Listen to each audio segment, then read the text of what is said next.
fantastic show as always tonight. I'm Laura Ingraham. This is the Ingraham Angle from Washington tonight. A lot to bring you, and we'll unpack it all. What is really going on down in the ballot box in Florida? Tonight's Angle investigates the corruption and dirty dealings and tells you why the GOP should unite to fight it. And lawyer to the porn stars, you heard Hannity talking about Michael Avenatti in some legal trouble of his own, and Michelle Obama taking some subtle, cheap shots at President Trump. Raymond Arroyo's got it all in Seen and Unseen. Plus, how will they fight the new Democratic majority in Congress? Republican Majority Leader Kevin McCarthy and Whip Steve Scalise are here exclusively. And former independent counsel Ken Starr and Andy McCarthy are here as well. Lots of legal developments to unpack. But first, snipes and swipes at the ballot box. That's the focus of tonight's Angle. The integrity of our elections is imperiled tonight. We may be witnessing yet another in a series of stolen elections in Florida. Democrats are experts at pulling Swifties at the ballot box. You know, it's widely believed that they resorted to voter fraud in Illinois and in Texas to tilt the election of John F. Kennedy over Nixon in 1960. And they may be up to their old tricks again. Ballot irregularities in Palm Beach and Broward counties in Florida are front and center. The president, of course, has been very vocal about what he believes is happening there.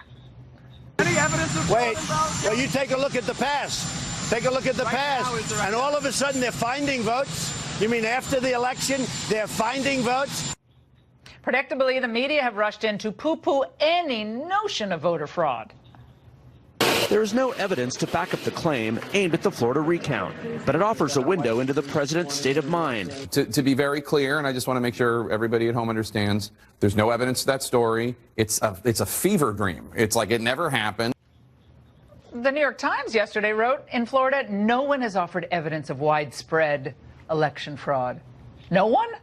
I love the weasel word, widespread, neato. If one or two counties in Florida are engaged in voter fraud, it is widespread. It affects the entire state results and the results, perhaps, of the rest of the country.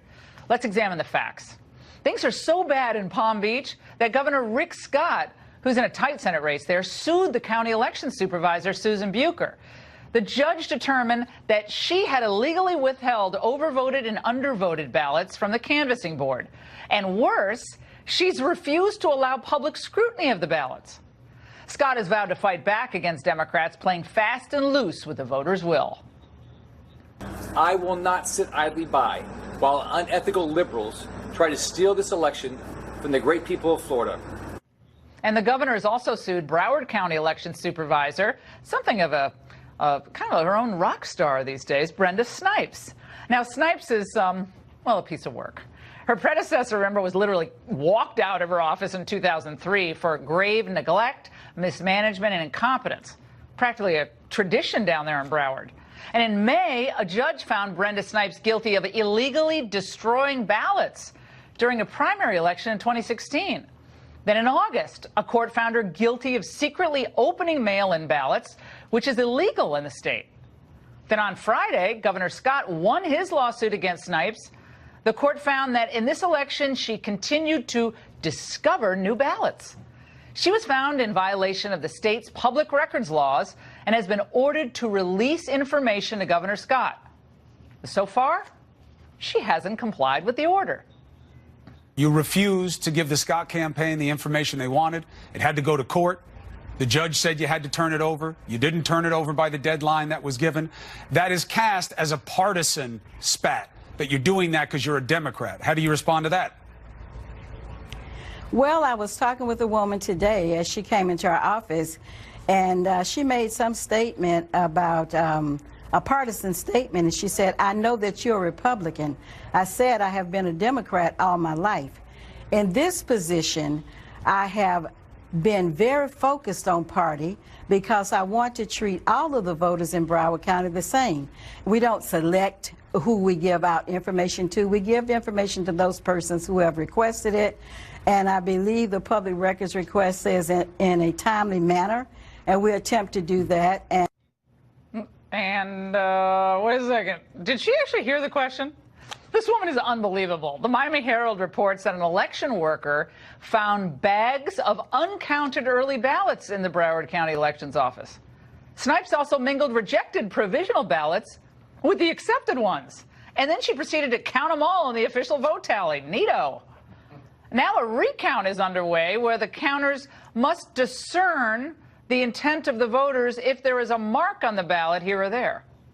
My friends, this is a complete travesty that cannot be permitted to change the outcome of this election. And it's sadly not restricted to the Sunshine State. We're going to show you what some Democrats are trying in Georgia in just moments. So what's next?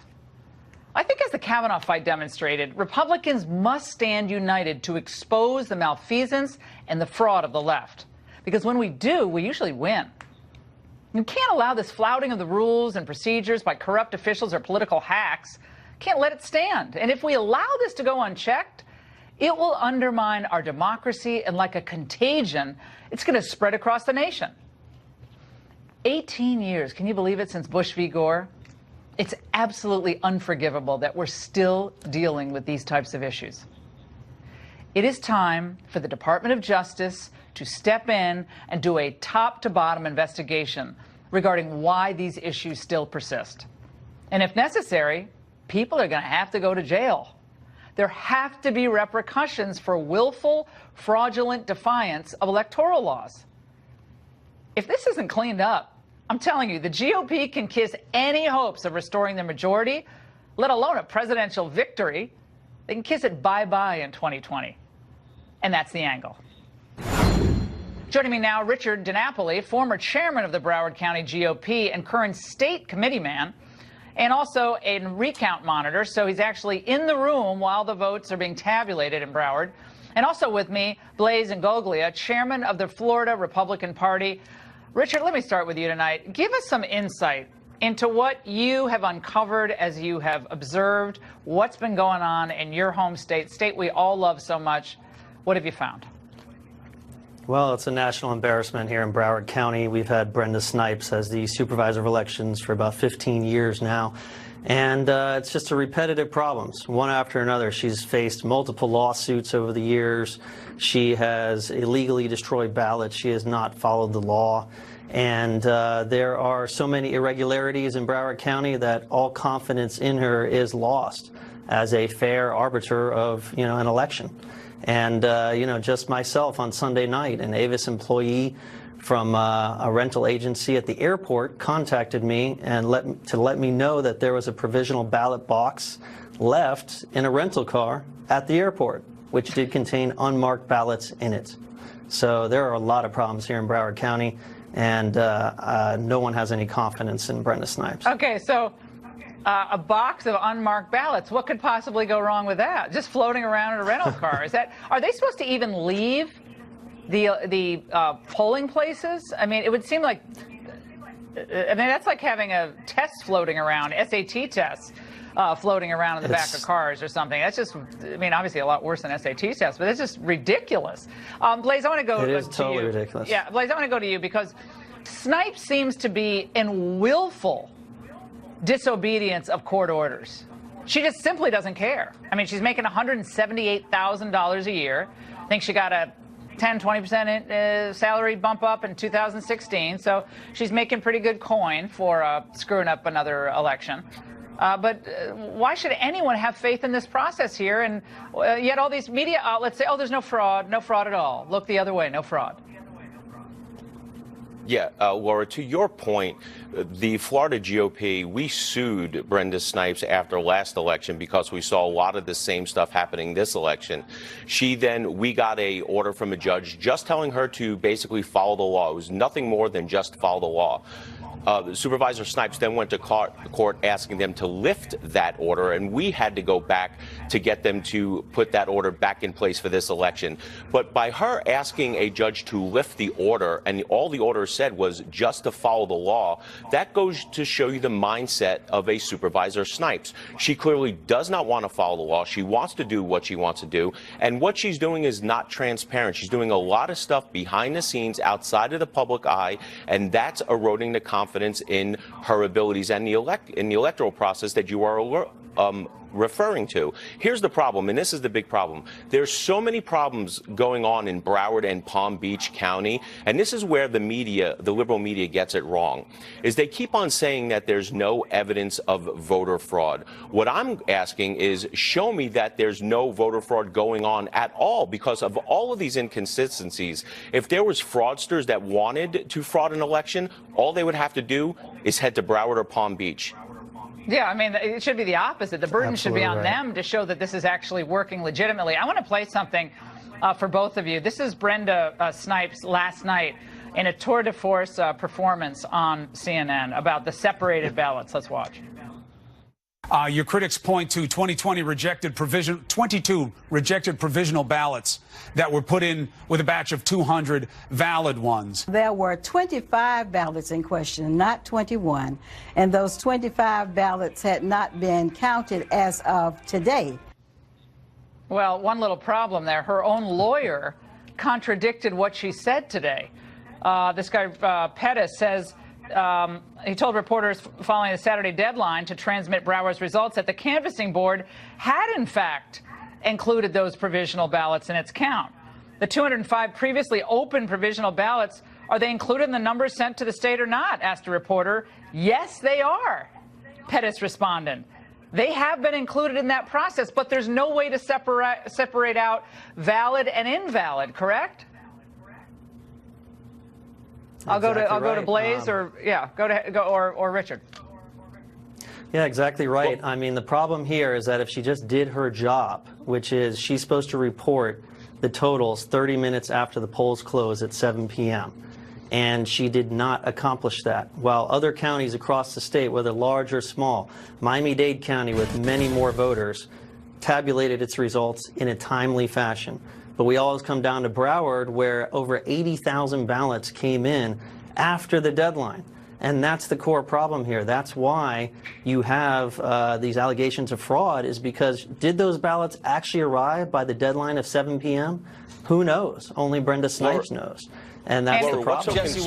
What's so concerning about what Brenda Snipes just said is that she either has no clue what's going on, or she's blatantly lying to everyone in that clip. And just think about this for a second. Brenda Snipes took illegal ballots and willingly mixed them with legal ballots. That is for sure. That is true. Just think about that for a second. This is a supervisor of elections. It was such a bad job and such incompetence that they could not tell which ones were legal, which ones were illegal. So they were just like, you know what? Let's just throw them all together. That's the problem. And that's one of the reasons why the Florida GOP, we have been fighting so hard for transparency, because unless we know exactly what they're doing behind closed doors, we're never going to know what they're doing. We have no idea. You're never going to know, guys. And I'm telling you, Republicans will never win Florida again unless this stuff is cleaned up. It is. I mean, every day I keep saying, I can't believe this is happening. But it seems to get worse on a daily basis. They want to extend the deadlines out till next Tuesday. Into some of the recount. They wanted to keep extending the deadlines and all these lawsuits because they think they'll find the votes. Trump is exactly right, guys. But Laura, that's because they cannot win unless they litigate their way to a win. Look, there's not enough votes out there. You know, we had 41 of 67 counties report today for the machine recount, and Bill Nelson only increased his vote total by 49 votes. At this rate, Bill Nelson will pass Governor Rick Scott. In the year 36-48, yeah, this all has this to be, race is over. This is ridiculous. But I think the feds have to come in. The state's not cleaning this up. By the way, again, some people might not already know this, but Gillum and Nelson's lawyers are fighting to include non-citizens in the vote in Palm Beach, I guess in the recount. So we saw that in Palm Beach in the transcript, Laura. Yeah. So that's in the transcript that came out, a couple days. Unbelievable, guys. And the thank real you for battle making, has yet to begin. Yeah, exactly. Thank you for explaining this. We'll have you back because this is going to be going on for some time. Now, as we just explained, incompetence, well, it runs deep in some of the Florida, the more Democratic counties. And for raising questions, Republicans are told that they're engaged in wild conspiracy theories. But some of the most prominent Democrats in the country get a free pass for using completely over-the-top language about the Georgia gubernatorial race without any evidence at all. Watch. If Stacey Abrams doesn't win in Georgia, they stole it. It's clear. It's clear. And I say that publicly, it's clear. I think that Stacey Abrams' election is being stolen from her using what I think are insidious measures to disenfranchise certain groups of people. And if she'd had a fair election, she already would have won.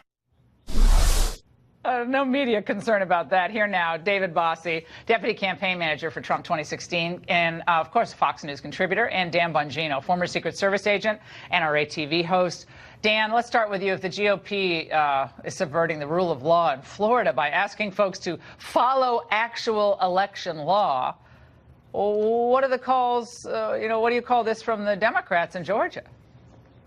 Well, I'm not surprised Hillary Clinton thinks Stacey Abrams is the governor. She thinks she's the president. I mean, she thinks legitimately that she won that election. Hillary Clinton's still confused, Laura, that the Electoral College is how we elect presidents and not the popular vote. So none of this is stunning. But this seems to be, this is what the Democrats do now. This is their new MO, Laura. They lose the Senate. You'll see a bunch of liberal outlets, the Vox type, Vox with a V. Every time I say that, someone says, why are you talking about Fox? Vox. You'll see them say, well, we got to disband the Senate. This isn't working. The Supreme Court, they lose the Kavanaugh thing. We got to stack the courts. These are the Democrats. They don't take fidelity to the rule of law seriously. And one more thing on this, Laura. We had a bad night. I mean, Republicans, let's just accept it. It wasn't a great night. It wasn't a total wipeout, but it wasn't a good night. You know what happened, Laura? Everybody went to work the next day. They took their kids to the soccer games. No one was bashing the Starbucks in like Antifa. Liberals, just get over it, okay? The Georgia race is over. You lost. All right, Dave. We are going to get into some of the real numbers in that House later on with McCarthy and Scalise. But this Georgia stuff is toxic, what they're doing, because they're actually intimating a whole lot of negative things on the left against Brian Kemp to almost delegitimize him before he's inaugurated as the next governor of Georgia. They're trying to do to Brian Kemp what they did to President Trump right from the first day. He's not a legitimate president. Not our president. He's not our president. He did not win a rightful election. And therefore, for the last 2 years, they do not respect him. They bash him. They try to further delegitimize him. And they're going to continue to do this in Georgia. They're going to try to do this to Rick Scott in Florida. They're doing it across the country. We see this. I look at this as potentially a stress test for how they want to go ahead and learn from this, even though they won't win everything, a stress test for 2020, so that they can, between now and then, figure out how to manipulate, how to, through litigation, and through backdoor maneuvers, win these races by stealing them in 2020. And Dan, it's not just, kind of general criticism of the process. The reason the Georgia allegations are so toxic and poisonous all across the board is because they're intimating that Kemp's supporters and the machinery of the process in Georgia is basically racist. That this is you're suppressing black votes by cleaning up voter rolls, which is mandated by law, by the way. But it's always race. They're always pushing the racial narrative. Yeah, Laura, it's really disgusting that you're seeing this down in Florida as well with Gillum, the Democrat nominee, who was, listen, he was on the campaign trail. He worked hard. He lost fair and square. But the narrative in Florida now as well, there was some racial politics involved, and Florida wasn't ready for a black governor. Laura, Florida voted for Barack Obama twice. Right. I wish they hadn't, but they did. It's just such a stupid narrative, and it's really pernicious, and I'm glad you're bringing this up, because it's such Laura, a serious question. Is there anything worse to call someone in the country than a racist? And the liberals know that. They know this is nonsense, and it's really, really sad they keep ripping the country apart, going back to identity politics. And Dave, you keep thinking it's not going to go lower. But it does. For all the high and mighty talk of, they go low, we'll go high, and Michelle's saying that on the book tour. Okay, that's fine. They put people in the streets. They create violence. They create distractions.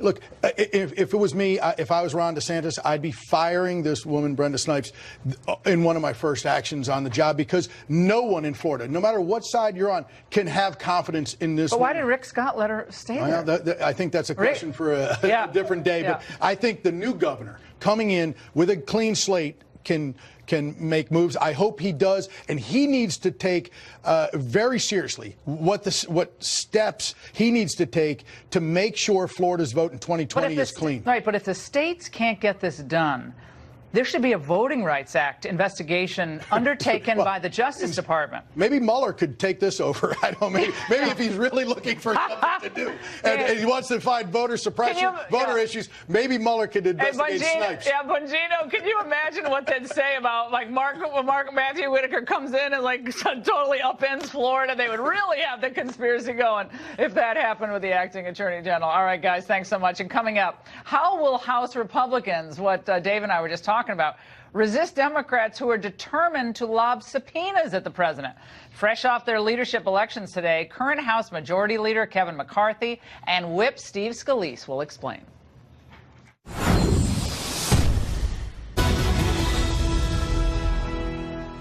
Now, one of the lessons to be learned from the midterms was the failure of RNC and GOP party leaders to highlight the races that really mattered. Well, California is a prime example where even a week later, the GOP is still losing races they should have won. Republicans now have the least representation in that state since the Civil War. Oh, it's a heartbreak. Here to react are two Republican leaders in the House who were reelected today to their positions for the 116th Congress today. House Majority Leader Kevin McCarthy, of course, hails from California, and House Majority Whip Steve Scalise, whose book, I love it, I'm holding it, Back in the Game, One Gunman, Countless Heroes, and the Fight for My Life, just hit the shelves yesterday. I love the book. Congressman, thank you so much for being here. We have to talk about the midterm results first. Congressman McCarthy, I want to talk to you about this California deal because I've been talking to a couple committee people in California, and they are enraged because they felt like they were outspent in that state, they were outmaneuvered, and there was no reason at least maybe five of those seats should flip Democrat. What insight can you give us? Well, a couple things have happened in California. First of all, they created this top two system. So here we are in the top two. It pushes out Republicans. Well, no one understands what that means. Top two. Top two is in a primary. Whoever gets the top two numbers go on to the general election. So in our Senate race, we didn't even have a Republican. And now we're finding when we had our Senate race before, there's no Republican. Yeah, but let's talk about the House races because those this is what causes the problem because you're not getting the quality head. So we didn't have a strong governor candidate that could help carry us through. We didn't have a strong statewide ticket. We had 7 seats in the congressional that Republicans currently hold that Hillary carried. And then we had Michael Bloomberg come over the top of it with about $5 million in huge each money. race. They spent $150 million more than we had in this process. Now, we went out with the Vice President, Mike Pence, and we raised more money than ever had before. But when you can write a $5 million check and you focus just on Stephen Knight, or if you go into, look at Mimi Walters. She was ahead by 6,000 votes on Election Day, winning. And then these provisional ballots come forward, and so all of a sudden we're losing. Is there transparency in looking at these provisional ballots in California? You know the difference between California and Florida? We don't have a Republican governor. We don't have Republican. So you can't. What's the oversight like? Very, very difficult. We're in there with our attorneys right now. Any fraud? We're finding others. You wonder if they're registered to vote in the process. It's the election law what they going through. We're analyzing all of them now. But we were ahead, and now we've lost Jeff Denham. We're behind in Mimi Walters. Young Kim, we're challenged it. David Valadeo. And then you look at Dana Rohrabacher. Yeah. Here are seats that were fundamentally different on Election Day. We got to learn that one fast because that's a big one. Congressman Scalise, I want to also talk about what's going on the Democrat side before we talk about what might happen going forward with the Republicans.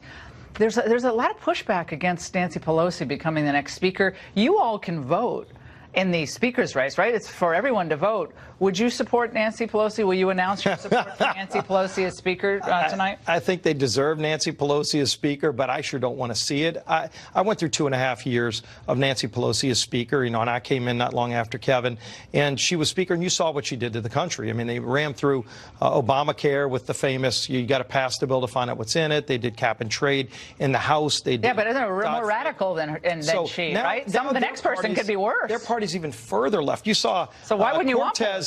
Cortez from New York was actually protesting in Nancy Pelosi's office because she doesn't think Nancy Pelosi is liberal enough. Imagine that. So that's how far left of center their party has moved. And if they govern that way, Laura, that's not how they campaigned. All those districts that they flipped seats from Republican to Democrat, those candidates didn't say they were going to be more liberal than Nancy Pelosi. In fact, many of them said they were going to be pro-life, pro-gun, and anti-Pelosi. Their very first vote in January will determine whether or not they keep or break that promise. You think she ultimately gets the speakership? Yeah, Pelosi? I think she does. She does. Even we got a whole list of people who are saying she shouldn't run. They don't want her to run, but it won't be enough. They will fold because they came from the minority to the majority. They won with women votes. They elected a number of women. They're going to remove the woman speaker for a man. But think of this. If they go back to the same old... Subpoenas are going to be flying. Oh, yeah, but this is the old leadership, right? Their average age in the process more 78, but this is the same leadership they had before. Nancy, Steny Hoyer, and Clyburn. That the American public rejected. Youth. It screams youth. What about you guys? So let's talk about Our average speakership. age is 52. Let's talk about what is in store with you versus Jim Jordan. Obviously, the president wants Jordan to be, he tweeted out, I guess, today, he's interested in Jim Jordan going to the judiciary, House Judiciary, to be a, kind of a help to him on judiciary. The president and I talk almost every single day. He just called me tonight talking about, we just had our election. Jim Jordan and I came in together. I think we're more united than we've ever been. Jim serves on oversight. Jim also serves on judiciary, so he's there to make those fights. I think as we move forward, we'll do our steering committee and people can run for the ranking member slots. Those slots are open and the conference will decide. How are you going to deal with these subpoenas? They're promising investigations and everything from the naming of the post office pavilion and the licenses and the emoluments clause and, Laura, who knows? Look, the Kavanaugh hearing showed that the country doesn't want that kind of obstruction. Well, look, President Trump's worked really hard to get this economy back on track, and we've worked very close with the president, and he's talked to a lot of us about the things that we want to do to keep the economy going. If they want to focus on turning back the economic growth, trying to raise taxes, they're not going to have that happen.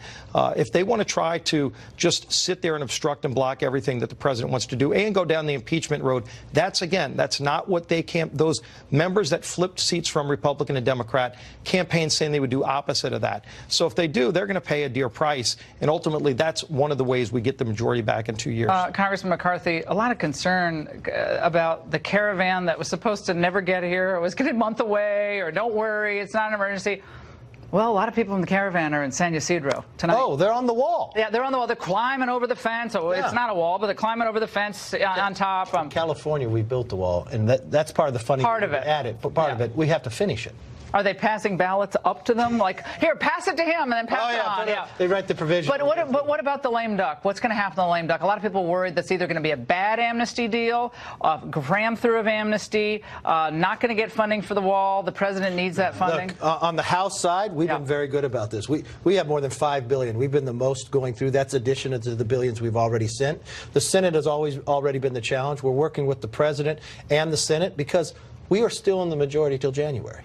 And the American public wants their border secure. So that's why we're moving forward.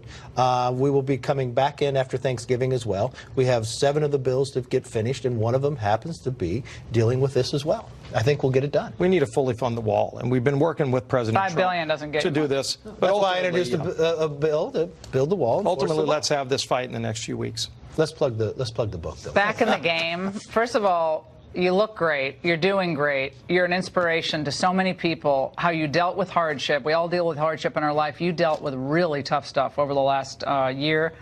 And I just want to tell you, just for me and watching you, I got teared up because you are incredible. And this book is important for people to read and understand, much better than anything McCarthy has ever written. That's that dry policy stuff. This is personal inspiration, but also why you can never give up. Your faith has been so important to you. Yeah, and Laura, faith was so important to me. One of the reasons I wanted to write this book is to feature all the people that helped me get back in the game. And there were real heroes. There were real miracles that happened. And my wife Jennifer and I went through and we called them the little miracles, that we just one thing after the other that happened on that ball field and afterwards that you can't explain any way except that they were true miracles from God. And then the heroes, from David Bailey and Crystal Griner, who risked their lives, got shot In the book, we go into detail about that shootout and just And how stuff that close it was never had been revealed before. Yeah, they almost ran out of ammo. David was almost hit fatally. Yeah. There were a lot of this. All of it's in the book. It's going to be something that everybody can get something out of about a happy ending. The day of that shooting, he won't remember this because he was. We're going to go to black here in a second. But one thing I will tell you, we were there that day waiting for Jennifer. He's lucky he's alive. No, we thought we lost you a number of times. The doctor, thank you so much. Back in the game, power of prayer. That's what I take away from it. Raymond Arroyo has answers for us in Seen and Unseen next.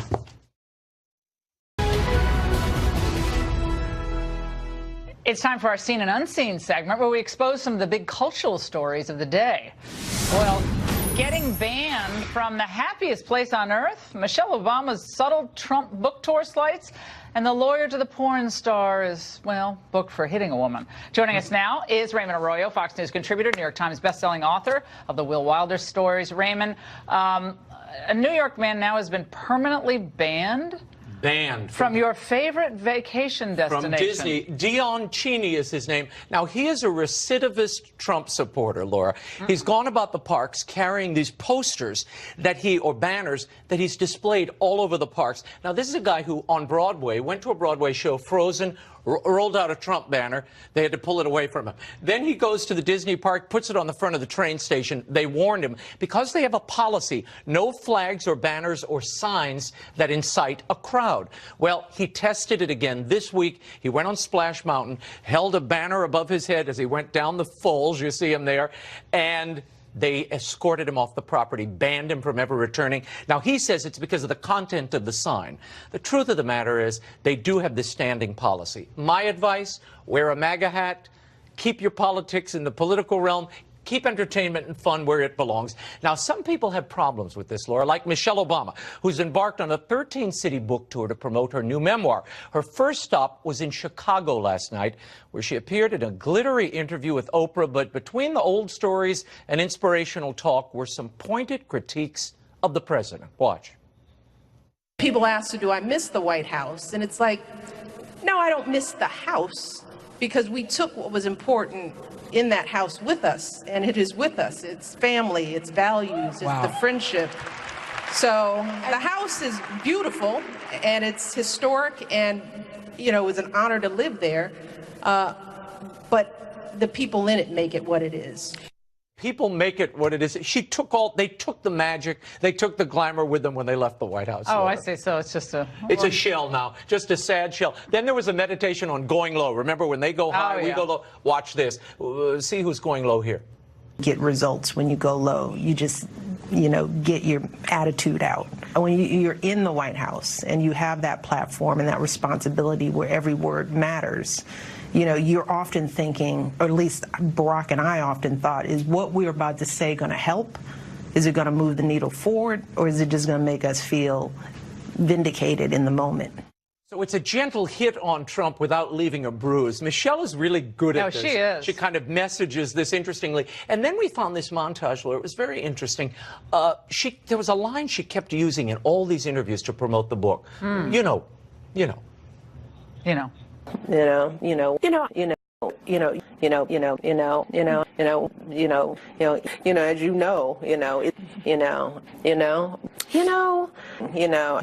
writing your book, Barack is, 55 times she used in that interview. She says it's like a lot, too. Well, maybe she should change the name of the book from Becoming to, Maybe it's like.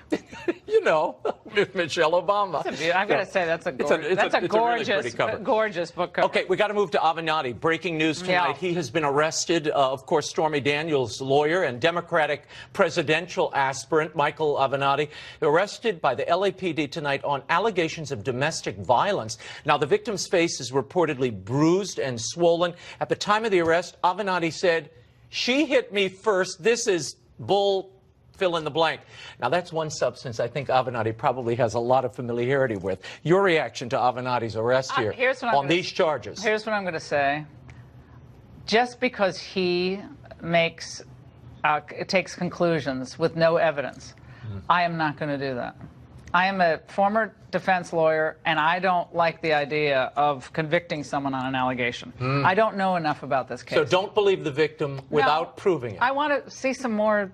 I don't see anything. The TMZ has a thing, and it is interesting. The man that they raised up, that he was going to take Kavanaugh down, Trump down. I'm still waiting for the 2 witnesses to spiking the punch bowl. Remember, it's like, I have 2 witnesses. They're going to come out any day now. And there's a criminal referral, by the way, against him. That guy is, come on. I mean, Tucker had the best description of him. I mean, but that having been said, you're not convicting him yet. I don't convict people. Remember, I stood up for Al Franken just because he had that weird picture. I didn't like that. A merciful Laura Ingraham, you know?